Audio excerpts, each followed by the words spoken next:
Breaking news में बड़ी खबर आपको बता दें, 2027 के चुनाव को मद्देनजर रखते हुए मायावती 82 सदस्यों की बैठक करने जा रही है। लेकिन इससे भी बड़ी खबर यह है कि आजम खान से भी उनकी गुपचुप एक मीटिंग होने वाली है।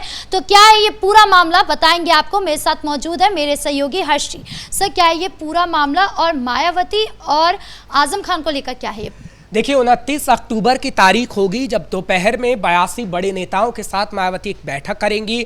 अखिलेश को हराने का पूरा प्लान होगा कि कैसे अखिलेश को जिताया ना जा सके, क्योंकि अखिलेश उस वक्त तैयारी कर रहे हैं और पीडीए का फॉर्मूला लगातार बता रहे हैं प्रेस कॉन्फ्रेंस में कि पीडीए के जरिए हम जीतेंगे, और उसी की काट मायावती निकालना चाहती है। सब मायावती और आजम खान की एक मुलाकात होने वाली है, क्या है ये पूरा मामला? सबसे पहले बड़ी खबर अपने दर्शकों को बता दें कि 29 तारीख को मायावती ने जहां दोपहर में 82 बड़े नेताओं की एक मीटिंग रखी है, वहीं एक बड़ी खबर और भी है कि आजम खान शाम को मायावती से मुलाकात करने वाले हैं। अब इस खबर पर मुहर कैसे लगी वो भी हम बताते हैं। दरअसल अखिलेश यादव की तरफ से बार बार पीडीए को लेकर एक प्रेस कॉन्फ्रेंस की जाती है और उनकी तरफ से कहा जाता है कि पीडीए के सहारे ही हम 2027 का चुनाव लड़ेंगे और जीतेंगे, और अल्पसंख्यकों की बात कर रहे हैं। आपने लखनऊ के अंदर देखा होगा कि किस तरीके से जब मायावती ने एक महारैली की तो कितनी भीड़ वहां पर उमड़ी और दलित और अल्पसंख्यकों की मौजूदगी रही। अब उससे मायावती के अंदर कॉन्फिडेंस आ गया है और वो नहीं चाहती हैं कि 2027 में अखिलेश यादव सत्ता की कुर्सी पर विराजमान हो। इसलिए आजम खान से एक मीटिंग सेट हुई है। हालांकि इस मीटिंग की बात पहले से चल रही थी और लखनऊ की रैली में भी उन्होंने कहा था कि अगर कोई मेरे से मीटिंग करना चाहता है तो मैं वो गुपचुप मीटिंग नहीं करूंगी। लेकिन राजनीति में सब कुछ संभव है कहा जाता है, और इसीलिए आजम खान की एक गुपचुप मीटिंग होगी मायावती से। और लग रहा है कि आगे आने वाले समय में गठबंधन मायावती और आजम खान का हो सकता है, क्योंकि देखिए आजम खान लगातार जो बयान दे रहे हैं उससे यही समझ में आता है, क्योंकि वो मुसलमानों के खिलाफ तो कोई बयान नहीं दे रहे हैं, मुसलमानों के हक में ही बयान दे रहे हैं। दूसरी तरफ वो समाजवादी पार्टी से किनारा भी कर रहे हैं। तो आखिर मुसलमानों को एकजुट करने के लिए उनका क्या प्लान है, क्योंकि अभी तो नई पार्टी बनाने का कोई इरादा उनका है नहीं, और ना ही नई पार्टी बनाने को लेकर वो कोई संघर्ष करते हुए नजर आ रहे हैं। तो ऐसा लग रहा है कि बहन जी के साथ आजम खान जब मुलाकात करेंगे तो गठबंधन पर बात होगी, और इस बार बुआ भतीजे का गठबंधन नहीं होगा, इस बार बहन जी और आजम का गठबंधन हो सकता है, जिससे कहीं ना कहीं बड़ा नुकसान अखिलेश यादव को होना तय है। क्योंकि देखिए पीडीए में बार बार वो अल्पसंख्यक लगा रहे हैं, लेकिन अल्पसंख्यकों की बातें मायावती ने पिछले दिनों बखूबी की है और उसे जनता ने समझा भी है। हालांकि वो किसी की तारीफ करने से परहेज भी नहीं करती हैं और बेबाक तरीके से मायावती बोलती हैं। उन्होंने बीजेपी की तारीफ भी की थी और मायावती ने कहा था कि जो हमने हाथियों की तस्वीरें बनाई, जो हमने पार्क बनाए हैं, उन पार्कों से जो पैसा आता है उससे योगी आदित्यनाथ ने जनता का भला करने का काम किया ही मुझे अच्छा लगा है। और उससे कहीं ना कहीं कई राजनेताओं के बयान सामने आए। कांग्रेस किलस गई, समाजवादी पार्टी किलस गई कि बीजेपी को एक बार फिर से मायावती फायदा पहुंचाने की कोशिश कर रही हैं, और किल से भी क्यों ना, अगर बीजेपी को फायदा पहुंचेगा भी तो समाजवादी पार्टी को तो नुकसान होगा, और समाजवादी पार्टी के खेमे को बड़ा नुकसान पहुंचाने के लिए ही ये मायावती तैयारी कर रही हैं। लेकिन जब आजम खान जेल से रिहा हुए थे उस वक्त उनसे पूछा गया था कि क्या आप मायावती के पाले में जाएंगे यानी बसपा में जाएंगे, तब उन्होंने साफ तौर पर कहा कि मैं बिकाऊ नहीं हूं। पर जैसा कि आपने कहा कि राजनीति में सब कुछ हो सकता है, क्या ऐसा तो नहीं है कि सिर्फ पत्रकारों को या लोगों को दिखाने के लिए कि मैं अपनी पार्टी के साथ हूं, मैं समाजवादी पार्टी के साथ हूं, इसीलिए वो इस तरीके की रणनीति बना रहे हैं और पीछे से जाकर मायावती के साथ एक मीटिंग कर रहे हैं और वहां पे गठबंधन करेंगे? देखिए, आजम खान की जहां तक हम बात करते हैं तो आजम खान का मुलायम सिंह यादव के साथ रिश्ता काफी मजबूत था, लेकिन जो अखिलेश यादव के साथ रिश्ता बना है वो कहीं ना कहीं पहले टूटा, अब उसमें गांठ पड़ गई है, और जब रिश्तों में गांठ पड़ जाती है तो रिश्ते काफी कमजोर हो जाते हैं और टूटने की कगार पर आते हैं। ऐसा ही आजम खान के साथ हो रहा है। आजम खान अब कुछ भी कर सकते हैं, क्योंकि मुलायम सिंह यादव अब है नहीं, ना मुलायम सिंह यादव उन्हें समझाने वाले हैं। हाँ, कुछ बड़े नेता जरूर हैं, शिवपाल यादव या कई और हैं, लेकिन वो आजकल अखिलेश यादव के सामने कुछ बोलते नहीं हैं, क्योंकि अखिलेश को ही सर्वे सर्वा बनाया गया है, या अखिलेश सर्वे सर्वा खुद बन गए हैं। अखिलेश ने तो एक वक्त ऐसा भी था कि अपने पिता को नकार दिया था और आ गए थे कि मैं ही पार्टी का सर्वोपरि हूँ, और सिंबल तक छीनने की बात कह चली गई थी, तो अखिलेश यादव पर आजम खान आखिर कैसे भरोसा कर सकते हैं। अखिलेश यादव के परिवार तक ने कह दिया कि अखिलेश यादव से हमें कोई मदद ही नहीं मिली है। अखिलेश यादव ने ऐसा कोई काम नहीं किया कि आजम खान को जेल से बाहर निकाला जाए, जबकि अंदर खाने से एक खबर मिली कि बीजेपी ने कहीं ना कहीं आजम खान की काफी मदद की है। इस खबर पर कोई आधिकारिक पुष्टि तो नहीं हुई है, लेकिन ऐसी खबरें हैं जिससे आजम खान बाहर आ पाए हैं और आजम खान की मदद बीजेपी ने अंदर खाने की है। तो अब क्यों ना आजम खान जिसने उनकी मदद करी वो उनकी मदद करें।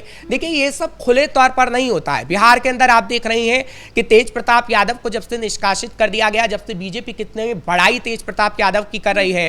तेज प्रताप यादव ने अलग पार्टी बना ली है और वो आरजेडी को नुकसान पहुंचाने की कोशिश कर रहे हैं। अंदर खाने से खबर यह है कि ये बीजेपी उन्हें पूरा सपोर्ट कर रही है। तो ऐसा ही उत्तर प्रदेश में आजम खान के साथ भी हो सकता है। कहीं ना कहीं पीछे से कई पार्टियां उन्हें सपोर्ट कर सकती हैं, लेकिन वो अखिलेश का साथ इस बार नहीं देने वाले हैं। हाँ, राजनीति में कई बयान सामने आते हैं कि मैं बिकाऊ नहीं हूं और मैं जिसने धोखा दिया है उसके पास नहीं जाऊंगा, लेकिन बिहार हमारे पास एग्जाम्पल है, कई दिल्ली हमारे पास एग्जाम्पल है, कई ऐसे राज्य एग्जाम्पल है जहां पर पार्टी के नेता, वरिष्ठ नेता ऐसा बोलते हैं और उसके बाद वो पाला बदलने के लिए तैयार रहते हैं। मतलब ये लड़ाई पूरी अब बदले की हो गई है, क्योंकि बदला ही एक तरीके से लिया जा रहा है कि आपने मेरा सहारा नहीं बने जब मैं मुश्किल में था या मैं मुश्किल घड़ी में था। अब जब मैं बाहर आया हूं, जब मुझे जिस बीजेपी ने मुझे मदद करी है, अब मैं उनका साथ देने वाला हूं। देखिए, आजम खान बदला तो लेंगे और आजम खान की तरफ से अखिलेश यादव को एक सबक भी सिखाया जाएगा, लेकिन वो सबक एंड टाइम पर सिखाया जाएगा। अभी औपचारिक तौर पर मायावती से मुलाकात हो सकती है, लेकिन गठबंधन की बात सामने नहीं आएगी और ये नहीं कहा जाएगा कि गठबंधन हो गया, लेकिन अंदर खाने मीटिंग सेट हो जाएगी, गठबंधन हो जाएगा, लेकिन औपचारिक तौर पर ऐलान नहीं होगा और अखिलेश यादव के खिलाफ जमकर काम होगा।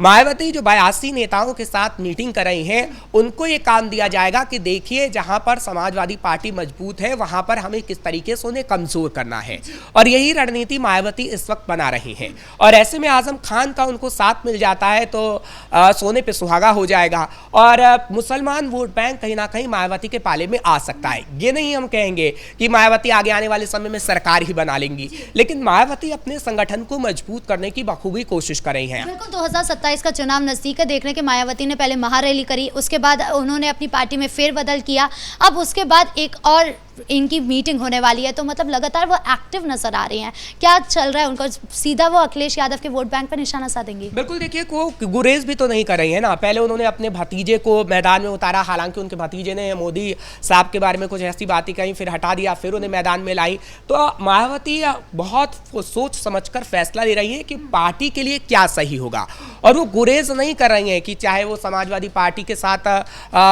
हो कि कोई बड़ा नेता हो उससे हम सम्मिलित अपनी पार्टी में करें, या फिर किसी और पार्टी का नेता हो उससे हम अपनी पार्टी में सम्मिलित हों।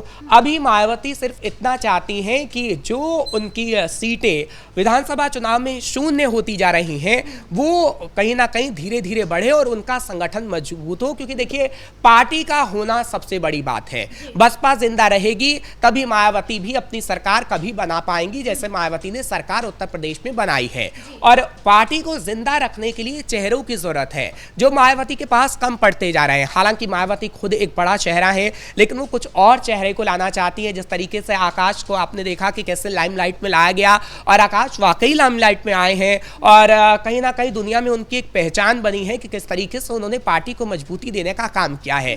लेकिन अभी कोई मुस्लिम चेहरा इस वक्त मायावती चाहती है, और सवाल यही है कि क्या वो मुस्लिम चेहरा आजम खान ही हो सकते हैं, क्योंकि आजम खान को लपकने के लिए हर कोई तैयार है, चाहे वो बीजेपी हो या फिर मायावती हो या फिर आजम खान खुद ही तैयार है कि एक पार्टी बनाकर मुसलमानों को साथ लाया जाए। क्योंकि देखिए, उत्तर प्रदेश में मुसलमान अब सरकार बनाने में निर्णायक भूमिका जरूर निभाता है और उसी वजह से सरकार बनती है। इसी वजह से हमने मुलायम सिंह यादव को देखा है कि एमवाई फैक्टर कितना काम उनके आया है और आजम खान ने कितनी मदद की है अखिलेश यादव की भी और मुलायम सिंह यादव की भी। और अब आजम खान जिसके पाले में भी जाएंगे, इतना तो तय है कि उसका पार्टी भी मजबूत होगी और उसको वोट बैंक भी मिलेगा और कुछ सीटें भी बढ़ेंगी। जी, इस मुद्दे पर ज्यादा जानकारियों के लिए आपका बहुत बहुत धन्यवाद। तो कुल मिलाकर मायावती की जो बैठक होने जा रही है, इसको लेकर ये सवाल भी उठ रहा है कि क्या आजम खान और मायावती का एक गठबंधन सामने आने वाला है जो सीधे सीधे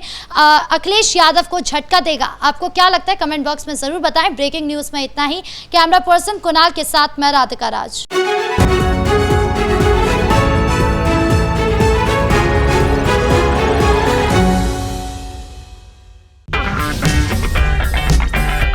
अगर आपको हमारा वीडियो पसंद आया हो तो इसे लाइक करें, हमारे चैनल को सब्सक्राइब करें और हाँ, बेल आइकन दबाना ना भूलें ताकि आप तक हमारे वीडियो की नोटिफिकेशन पहुंचती रहे। आप अपना सुझाव हमें कमेंट बॉक्स में दे सकते हैं। हमारे साथ जुड़ने के लिए शुक्रिया।